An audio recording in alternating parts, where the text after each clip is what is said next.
नमस्कार साथियों, मैं अर्पिता शर्मा आपकी इंग्लिश टीचर और हम पढ़ने वाले हैं आपकी बुक बिहाइव के 5th चैप्टर की पोम जिसका नाम है a legend of the Northland. तो चलिए स्टूडेंट फटाफट से जानते हैं कि आखिर आप इस पोम में क्या पढ़ने वाले हैं। तो स्टूडेंट्स आप पढ़ने वाले हैं Saint Peter and greedy women के बारे में। सेंट पीटर कौन थे? एक सेंट थे, एक साधु थे जो कि क्रिश्चियनिटी और जीसस क्राइस्ट की क्या देते थे, प्रीचिंग्स देते थे, उपदेश देते थे।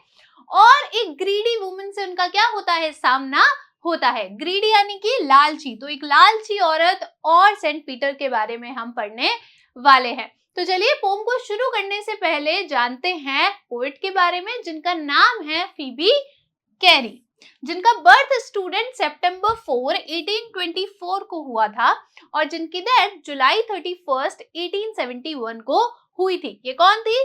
She was an American poet and the younger sister of poet Alice Carey। ये अमेरिकन पोएट थी और स्टूडेंट किनकी छोटी बहन थी? एलिस कैरी, जो एक बहुत ही फेमस पोएटेस है, उनकी बहन थी। One of her most famous poems, Nearer Home, was set to music in 1876 and became one of the most widely sold pieces of sheet music during that time. और students इनकी बहुत ही एक famous pome है जिसका नाम है nearer home, जिसे किस में बदला गया था? म्यूजिक में भी बदला गया था और ये उस समय बिकी जाने वाली सबसे बड़ा जो था ये म्यूजिक बना था या सॉन्ग बना था।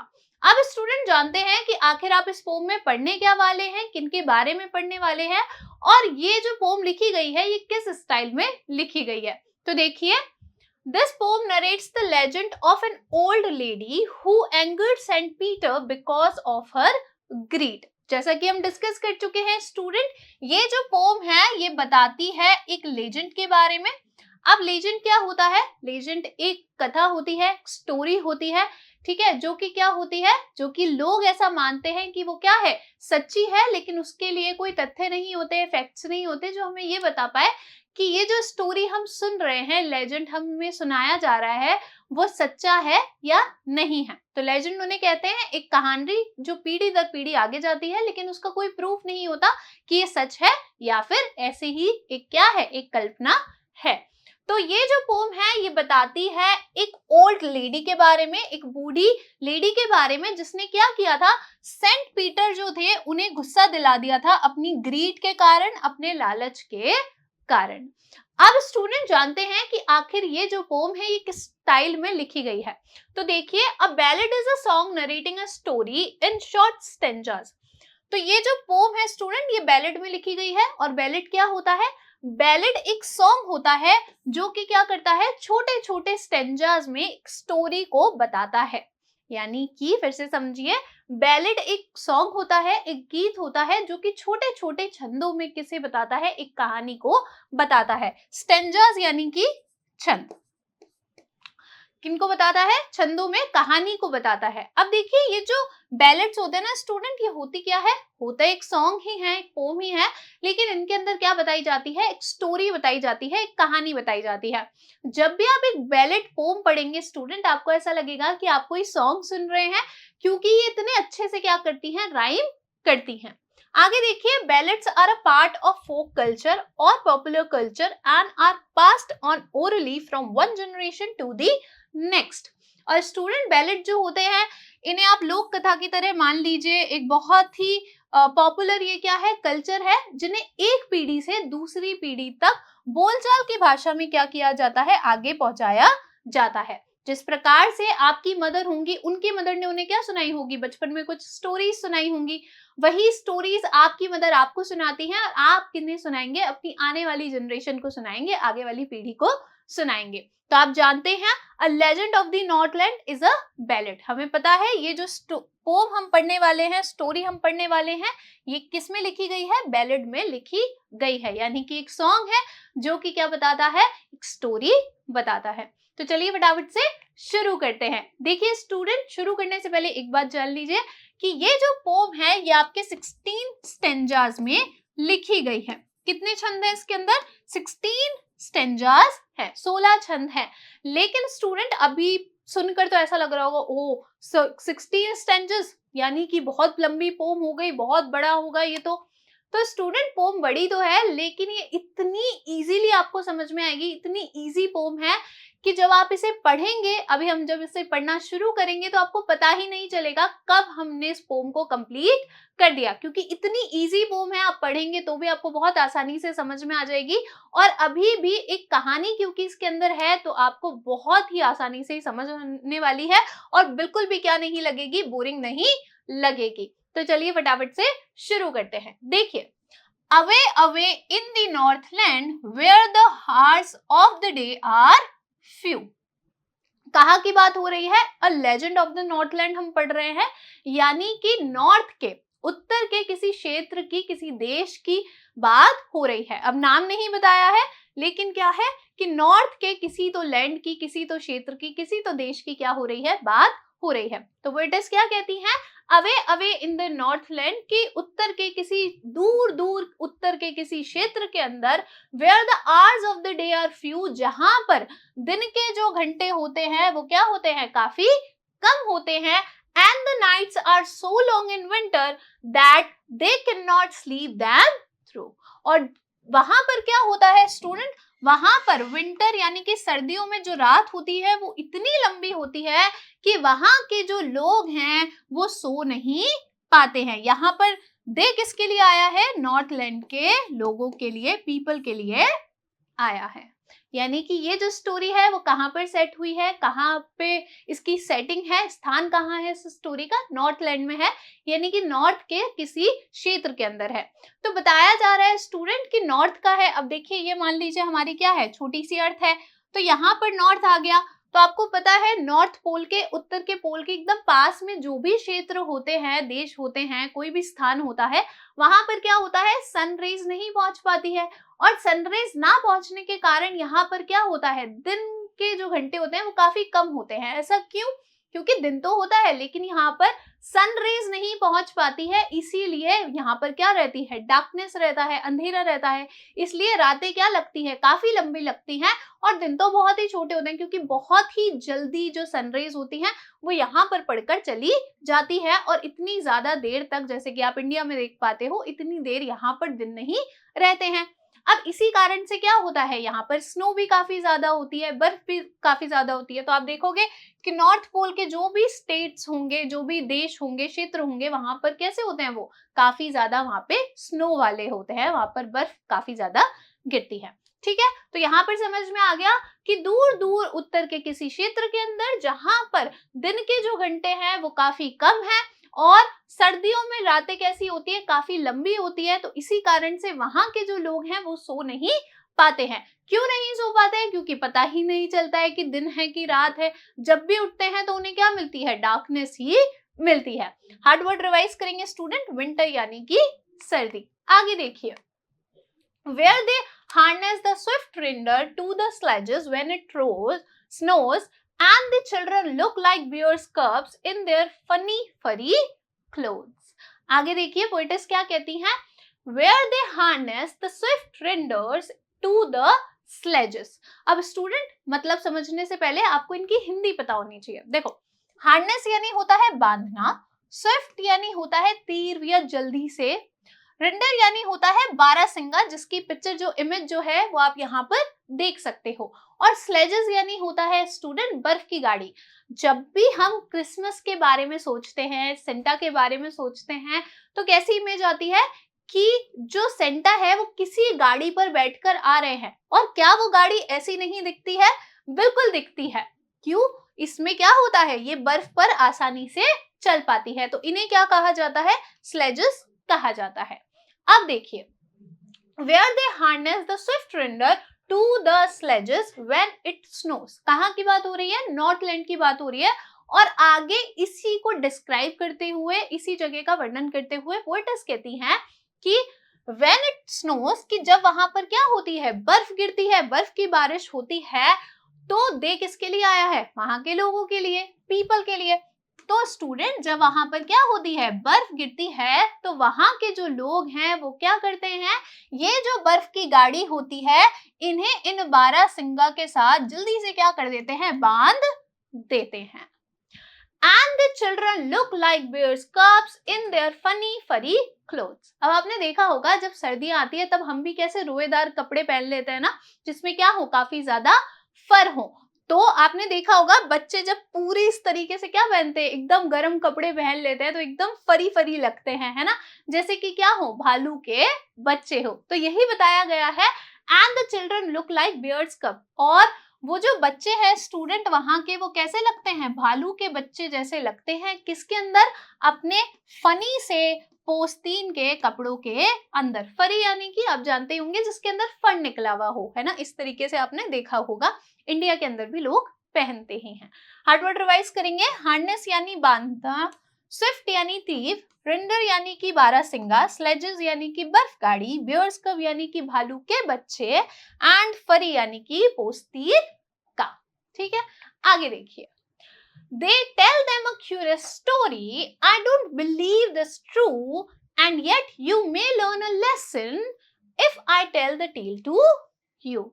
आगे पोएटिस कहती है कि दे किसके लिए आया है, नॉर्थलैंड के लोगों के लिए आया है, और यहाँ पर ये देम किन के लिए आया है, चिल्ड्रन के लिए आया है। तो पोएटिस क्या कहती है, स्टूडेंट देखिए कि वहां के जो लोग हैं, यानी कि नॉर्थलैंड में रहने वाले जो लोग हैं, वो अपने बच्चों को एक जिज्ञासु सी कहानी सुनाते हैं। क्या बताते हैं, एक जिज्ञासु सी कहानी के बारे में बताते हैं, जिसके बारे में पोएटिस कहती हैं कि मैं भरोसा नहीं करती कि वो सच है। यानी कि वहां के लोग जो अपने बच्चों को कहानियां सुनाते हैं, उस पे पोएटिस कहती हैं कि मुझे नहीं लगता कि वो क्या है, एक सच्ची घटना है, एक सच्ची कहानी है। फिर भी वो आगे कहती हैं, and yet you may learn a lesson if I tell the tale to you, कि आप शायद उस कहानी से क्या सीख सकते हैं, एक पाठ सीख सकते हैं, एक अच्छी बात सीख सकते हैं, अगर वो कहानी मैं आपको बताऊं तो, आपको सुनाऊं तो। यानी कि पोएटिस कहती हैं कि मुझे भरोसा तो नहीं है कि वो जो कहानी बच्चों को सुनाते हैं वो सच्ची है, लेकिन फिर भी उन्हें ऐसा लगता है कि उस लेसन से, उस पार्ट से, जो भी पोम स्टोरी है स्टूडेंट, उससे आप एक अच्छा पार्ट, एक अच्छा लेसन सीख सकते हैं। वो कहती हैं अगर मैं आपको सुनाऊंगी तो। हार्ड वर्ड रिवाइज करेंगे। क्यूरियस यानी जिज्ञासु, टेल यानी कि कहानी।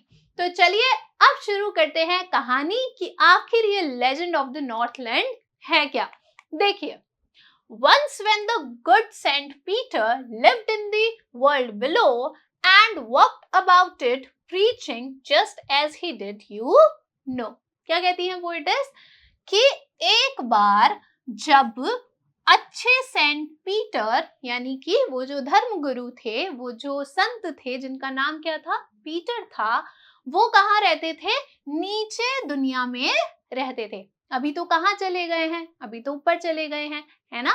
तो वो कह रही हैं कि एक समय जब वो सामान्य लोगों के बीच में रहते थे, हम आप लोगों के बीच में रहते थे, फीबी कैरी के दुनिया में रहते थे, यानी कि सामान्य जीवन जीते थे। तो वो कहती है कि एक बार जब वो अच्छे सेंट पीटर जो थे, वो क्या रहते थे, नीचे की दुनिया में रहते थे, and walked about it preaching, और वहां पर घूमते रहते थे, उपदेश देते हुए, जैसा कि आप जानते हैं उन्होंने किया ही था। यानी कि जैसा आप सेंट पीटर के बारे में जानते ही हैं कि वो क्या करते थे, क्रिश्चियनिटी के ऊपर, जीसस क्राइस्ट के ऊपर क्या देते थे, उपदेश देते थे।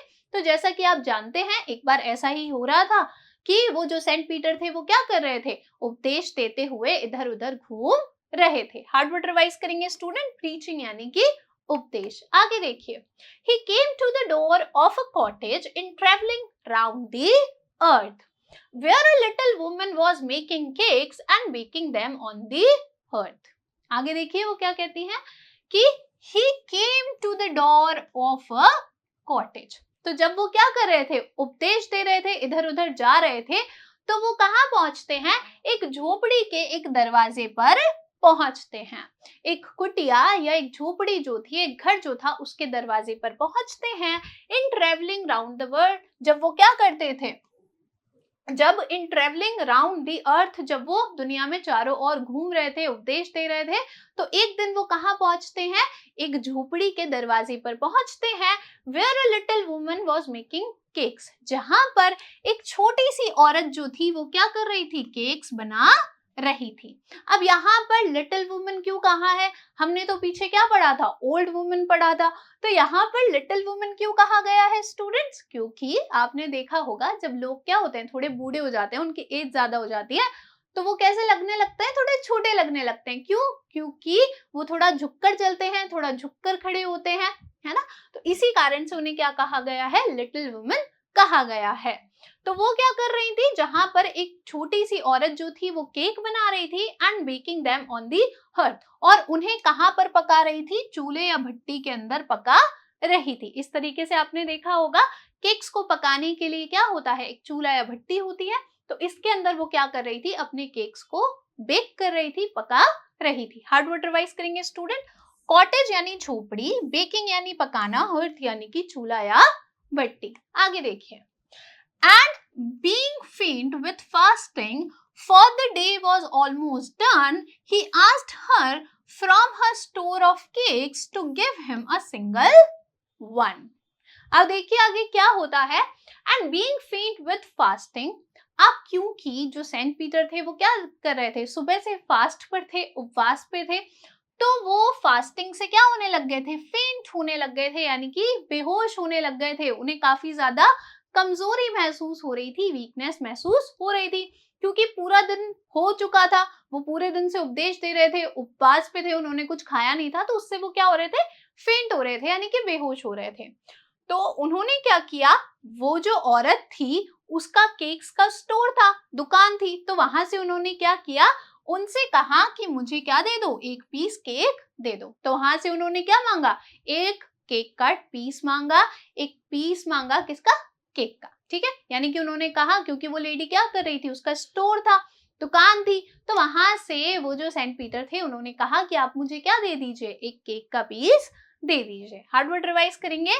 फेंट यानी बेहोश होना, फास्टिंग यानी कि उपवास। तो अभी तक रिवाइज करते हैं स्टूडेंट फटाफट से। हमने क्या पढ़ा कि एक दिन क्या हो रहा था, जब सेंट पीटर क्या कर रहे थे? प्रीचिंग कर रहे थे, इधर उधर घूम रहे थे, और उपवास के कारण एकदम फेंट होने लग गए थे, बेहोश होने लग गए थे, उनमें वीकनेस आ गई थी। तो वो कहाँ पहुंचते हैं? एक झोपड़ी के दरवाजे पर पहुंचते हैं। वहां पर एक लेडी थी जो कि क्या कर रही थी? केक्स बना रही थी, उन्हें बेक कर रही थी, उन्हें पका रही थी। तो सेंट पीटर वहां जाते हैं और उनसे कहते हैं कि मुझे क्या दे दीजिए? एक केक का पीस दे दीजिए, टुकड़ा दे दीजिए, पूरे केक दे दीजिए। आगे देखिए। So she made a very little cake, but as it baking lay, she looked at it and thought it seemed too large to give away. देखिए अब क्या होता है, तो क्योंकि सेंट पीटर उनसे क्या मांगते हैं? एक केक मांगते हैं, तो वो क्या करती हैं? एक छोटा सा केक बनाती हैं और पकाने के लिए उसे लेटा देती है। कहां पर पकाते हैं? भट्टी के अंदर, अर्थ के अंदर। तो क्या करती हैं? उन्हें पकाने के लिए लेटा देती हैं केक को। शी लुक्ड एट इट, वो उसकी तरफ देखती हैं, वो उस केक की तरफ देखती हैं जो उन्होंने पकाने को रखा है। And thought it seemed too large to give away, और सोचती हैं कि ऐसा प्रतीत हो रहा है कि ये जो केक है ये तो किसी को देने के लिए क्या है? काफी ज्यादा बड़ा है। यानी कि उनके मन में क्या आ जाती है? थोड़ी सी ग्रीड आ जाती है, लालच आ जाता है। वो सोचती हैं कि अरे मुझे तो किसी और को देना है, तो अब ये तो क्या है? बहुत बड़ा केक है, मैं कैसे किसी को दे सकती हूँ? तो उनके मन में क्या आती है? थोड़ी सी ग्रीड आती है, और वो क्या करती हैं कि वो जो छोटा सा, पहले ही ऊपर बताया गया है कि अ वेरी लिटिल केक, बहुत ही छोटा सा केक बनाती हैं, वो भी उन्हें कैसा प्रतीत होता है? टू लार्ज, बहुत बड़ा प्रतीत होता है। हार्ड वर्ड रिवाइज करेंगे। ले यानी लिटाना, सीम्ड यानी कि प्रतीत हुआ। आगे देखिए। Therefore she needed another and still a smaller one. But it looked, when she turned it over, as large as the first had done. फिर से क्या होता है स्टूडेंट? तो फिर वो क्या करती हैं? इसी कारण से वो फिर से गूंथती हैं, यानी कि क्या करती हैं? फिर से आटे को गूंथती हैं केक के लिए, और अभी भी काफी छोटा बनाती हैं। यानी कि ये वाला भी जो इनका केक था वो क्या था? काफी छोटा वो बना रही थी। बट इट लुक्ड, लेकिन वो उन्हें दिखता है, जैसे ही वो उसे पलटती है उन्हें दिखता है क्या? कि ये भी क्या है? पहले वाले जितना ही बड़ा है। यानी कि पहले ही छोटा सा बनाया था, उसको देखकर लगा कि ये तो बहुत बड़ा है, तो दूसरा बनाया, दूसरा गूथा, तो जब उसको भी पलटा तो वो भी क्या प्रतीत हुआ कि ये तो पहले वाले जितना ही है, बल्कि वो कैसा था, वो स्मॉलर था, छोटा था। लेकिन वो औरत तो कैसी थी, ग्रीडी थी, लालची थी, तो उसे क्या महसूस होता है कि ये तो काफी ज्यादा बड़ा है। हार्ड वर्ड रिवाइज करेंगे स्टूडेंट, नीडेड यानी कि गूथी। आगे देखो, then she took a tiny scrap of dough and rolled it flat and baked it thin as a wafer, but she could not part with that. देखो अब क्या होता है, उसके बाद में क्या होता है, 2 केक वो अभी तक बना चुकी और दोनों ही उसने सेंट पीटर को नहीं दिए। तो फिर वो क्या करती है, फिर वो एक छोटा सा कतरन लेती है आटे का, डो यानी कि जो गुथा हुआ आटा होता है, ठीक है। तो गुथे हुए आटे का एक छोटा सा हिस्सा लेती है, टाइनी यानी कि छोटा सा, स्क्रैप यानी कि कतरन, तो बहुत ही छोटा सा टुकड़ा लेती है, पीस लेती है, एंड रोल्ड इट फ्लैट, और उसे बहुत पतला क्या करती है, बेलती है, पतला पतला बेलती है, and baked it thin as a wafer, और एक पतली रोटी के समान उसे पकाती है, क्योंकि वो इतना पतला हो गया था कि कैसा लग रहा था, वेफर जैसा लग रहा था। जब खाते हैं ना हम, कितनी पतली पतली आती है, तो एकदम वेफर जैसे, एकदम पतली रोटी जैसा उसे लग रहा था। But she could not part with that, लेकिन उसके साथ भी, उस वेफर जितने केक के साथ में भी वो संतुष्ट नहीं हो पाती, उसे लगता है कि अभी भी ये जो केक है वो क्या है, काफी ज्यादा बड़ा है। Could not part with something का मतलब होता है स्टूडेंट, जब हम किसी चीज से क्या नहीं हो पाते, संतुष्ट नहीं हो पाते, सहमत नहीं हो पाते, ठीक है। तो अभी भी वो संतुष्ट नहीं थी कि ये क्या है, देने योग्य केक है, काफी छोटा है, अभी भी उसे लग रहा था कि ये तो क्या है, काफी ज्यादा बड़ा है, बल्कि वो केक कैसा था, बहुत ही छोटा सा, बहुत ही फ्लैट सा था, पतला सा था। हार्ड वर्ड रिवाइज करेंगे, टाइनी यानी छोटा, स्क्रैप यानी कतरन, डो यानी गुथा हुआ आटा, वेफर यानी कि पतली रोटी। आगे देखिए students, for she said my cakes that seem too small when I eat of them myself are yet too large to give away, so she put them on the shelf. अब देखिए क्या होता है, जब वो गूथे जा रही है और उसे केक कैसा लग रहा है, बड़ा लग रहा है, तो वो खुद से ही कहती है कि मेरे केक जो हैं, जब मैं खुद खाती हूँ तो मुझे कैसे लगते हैं, काफी छोटे लगते हैं, यानी कि मेरे केक मुझे बहुत छोटे प्रतीत होते हैं जब मैं उन्हें खुद खाती हूँ। Are yet too large to give away, लेकिन देने के लिए कैसे हैं, काफी ज्यादा बड़े हैं, यानी कि वो थोड़ी कंफ्यूजन में है कि जब मैं खाती हूँ तब तो ये केक मुझे क्या लगते हैं, बहुत छोटे लगते हैं, लेकिन अब जब मुझे देने हैं तो ये केक मुझे छोटे क्यों नहीं लग रहे, मुझे इतने बड़े क्यों लग रहे हैं। So she put them on the shelf. अब आपने देखा होगा, आप किसी बेकरी या किसी शॉप पर गए होंगे केक की, तो वहां पर क्या होता है, शेल्फ बनी हुई होती है ना, और वहां पर दराजों में क्या रखे हुए होते हैं, केक्स, बिस्किट्स और पेस्ट्रीज रखी होती हैं। तो वो क्या करती है, अभी भी उसे वो भी क्या लगा, जो इतना पतला उसने बेला वो भी उसे बहुत बड़ा रखा, तो वो उसे क्या कर देती है, शेल्फ पर दराज में रख देती है। हार्डवर्ड रिवाइज करेंगे, शेल्फ यानी कि दराज, तो यानी कि अभी तक उसने सेंट पीटर को कुछ भी नहीं दिया है। अब देखिए, then good Saint Peter grew angry, for he was hungry and faint, and surely such a woman was enough to provoke a saint.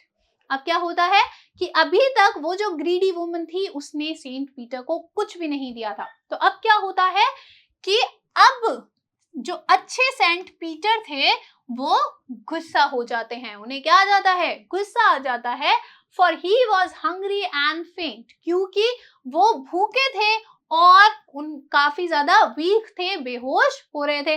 अब जब भूख लगती है तो किसी को भी गुस्सा आता है ना, तो वो भूखे थे, बेहोश हो रहे थे, और इससे उन्हें क्या आ जाता है, काफी ज्यादा गुस्सा आ जाता है। And surely such a woman was enough to provoke a saint.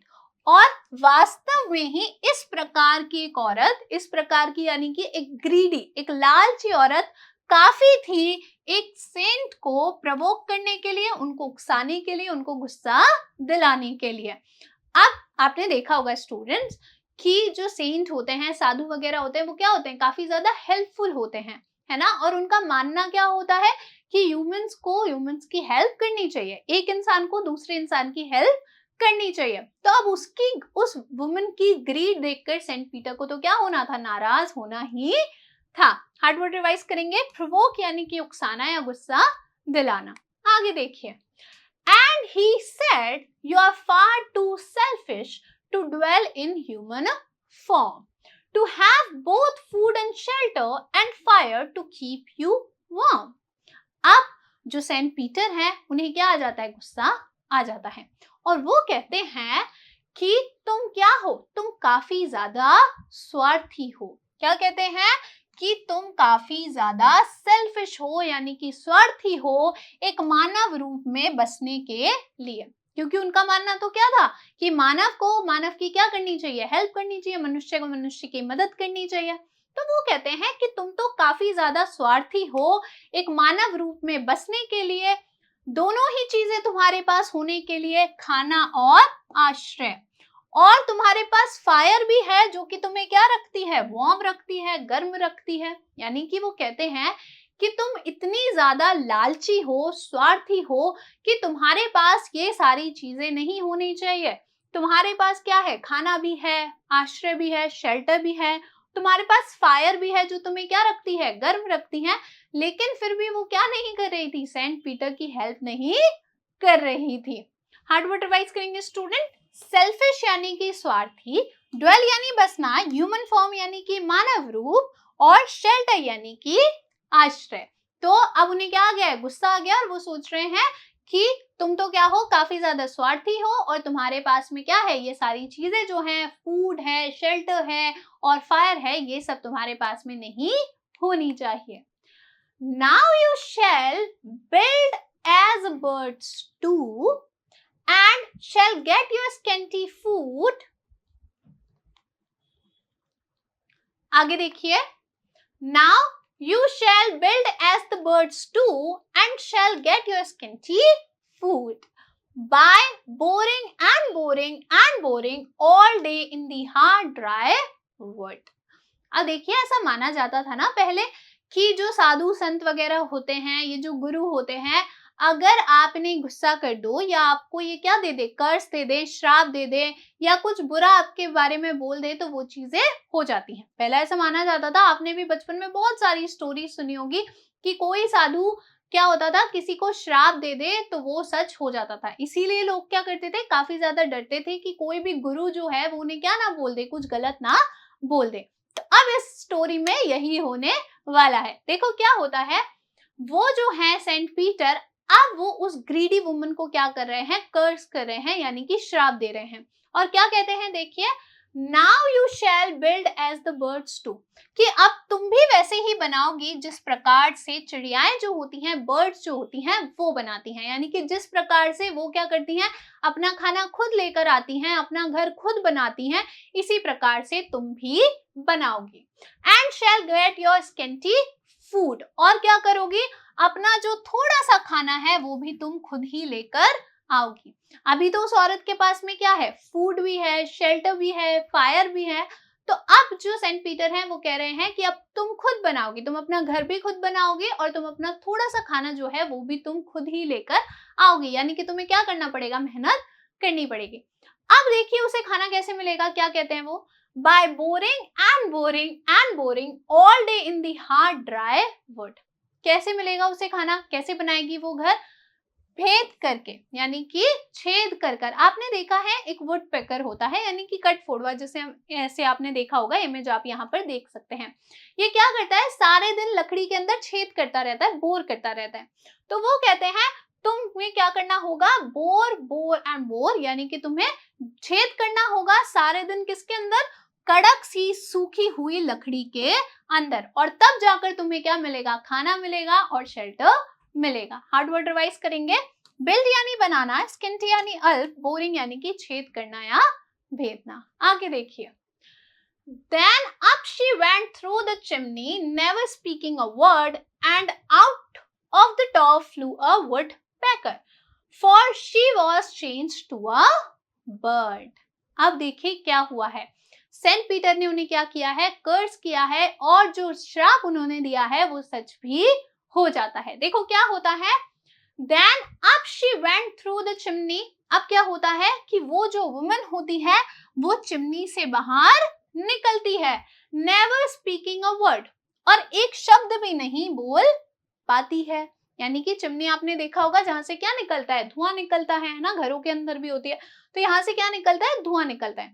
तो अब वो जो औरत होती है वो यहाँ से निकलती है, एक भी शब्द नहीं बोल पाती है, और देखो क्या होता है, and out of the top flu a woodpecker, और यहाँ पर ऊपर से क्या उड़ता है, एक कट फॉरवा वुडपेकर उड़ता है, for she was change to a bird, क्योंकि अब वो जो लेडी थी वो किस में बदल चुकी थी, एक चिड़िया में बदल चुकी थी, कट फोड़वे में, वुडपेकर में बदल चुकी थी। यानी कि वो जो लेडी है वो चिमनी से निकलती है, और चिमनी से क्या बनकर निकलती है, एक वुडपेकर बनकर निकलती है। हार्ड वर्ड रिवाइज करेंगे, वुडपेकर यानी कि कट फोड़वा। आगे देखिए, she had a scarlet cap on her head and that was left the same, but all the rest of her clothes were burnt black as a coal in the flame।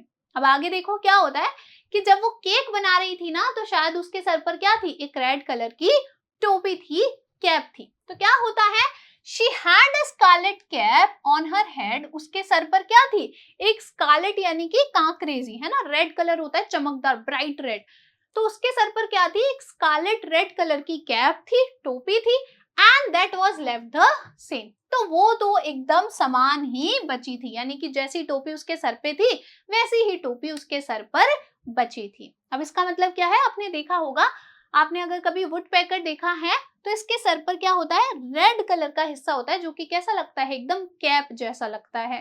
तो वो जो उसकी cap थी ना, वो अभी भी ऐसा था कि जैसे कि बची थी, क्योंकि इसका सर भी क्या होता है, रेड होता है। But all the rest of a clothes were burned black as a coal in the flame, लेकिन उसके बचे हुए शेष जितने भी कपड़े थे, बाकी जितने भी कपड़े थे, वो क्या हो गए थे, वो जल गए थे, किसके अंदर, फ्लेम के अंदर, और कैसे हो गए थे, कोयले जैसे काले हो गए थे। यानी कि आपने वुडपेकर देखा है तो कैसा होता है, ब्लैक होता है, और सर पर क्या होती है, एक रेड कलर की कैप होती है, टोपी होती है। हार्ड वर्ड रिवाइज करेंगे, स्कारलेट यानी कांकरेजी, फ्लेम यानी कि ज्योति। आगे देखिए students, and every country school boy has seen her in the world where she lives in the trees till this very day, boring and boring for food। अब देखिए आगे क्या होता है, आगे पोएटिस बताती हैं कि हर स्कूल जाने वाले बच्चे ने, कंट्री यानी कि क्या है, क्षेत्र के, है ना, यानी कि हर जगह के जो स्कूल जाने वाला बच्चा है उसने उसे देखा है, किसके अंदर, लकड़ी के अंदर, यानी कि पेड़ों के अंदर। Where she lives in the trees, जहां पर वो कहां पर रहती है, पेड़ों के अंदर रहती है, till this very day, यानी कि आज तक भी, यानी कि जब हम ये पढ़ रहे हैं तब तक भी वो जो क्या है, वुमन है, ग्रीडी वुमन है, जो किस में बदल गई है, वुडपेकर में बदल गई है, वो आज भी कहाँ रहती है, ट्रीज में रहती है, और क्या करती है, boring and boring for food, और खाने के लिए क्या करती रहती है, बोरिंग करती रहती है, यानी कि छेद करती रहती है पेड़ के अंदर। हार्ड वर्ड रिवाइज करेंगे, स्कूल बॉय यानी कि स्कूली बच्चा, स्कूल जाने वाला बच्चा। तो स्टूडेंट्स क्या सीखा है हमने इस पोम से, क्या जाना है, यानी कि हमारा लर्निंग आउटकम क्या है, तो हमने क्या जाना है, द कॉन्सिक्वेंसेस ऑफ सेल्फिशनेस, कि अगर आप स्वार्थी होते हो तो उसके क्या होते हैं, दुष्परिणाम भी होते हैं, इसीलिए कभी भी क्या नहीं होना चाहिए, लालची नहीं होना चाहिए। दूसरी बात, value of kindness and empathy, हमने किसके बारे में जाना है, उदारता और दयालुता की वैल्यू के बारे में जाना है, कि ये चीजें कितनी ज्यादा जरूरी होती हैं। अगर वो वुमन क्या करती, सेंट पीटर की हेल्प कर देती, उन्हें थोड़ा सा खाना दे देती, तो वो खुश हो जाते, और हो सकता है कि उसको कर्ज करने की बजाय क्या दे देते, ब्लेसिंग्स दे देते, आशीर्वाद देते। लेकिन वो तो क्या थी, काफी ज्यादा सेल्फिश थी, और उसको किसका सामना करना पड़ा, अपनी सेल्फिशनेस की वजह से कुछ कॉन्सिक्वेंसेस जो थे उनका सामना करना पड़ा।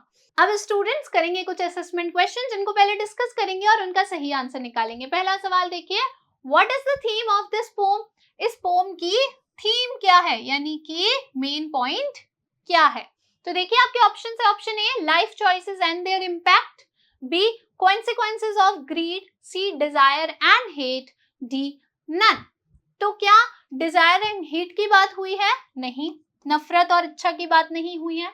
Life choices and their impact की बात हुई है कि जीवन में आप क्या चुनते हैं और उनका क्या प्रभाव पड़ता है? नहीं। मेन थीम क्या है? कॉन्सिक्वेंसेस ऑफ ग्रीड, की लालच के क्या दुष्प्रभाव हो सकते हैं। ऑप्शन बी आपका क्या हो जाएगा? करेक्ट आंसर हो जाएगा। Next question, what made Saint Peter angry? किस चीज ने सेंट पीटर को गुस्सा कर दिया था? किस चीज ने उन्हें गुस्सा दिलाया था?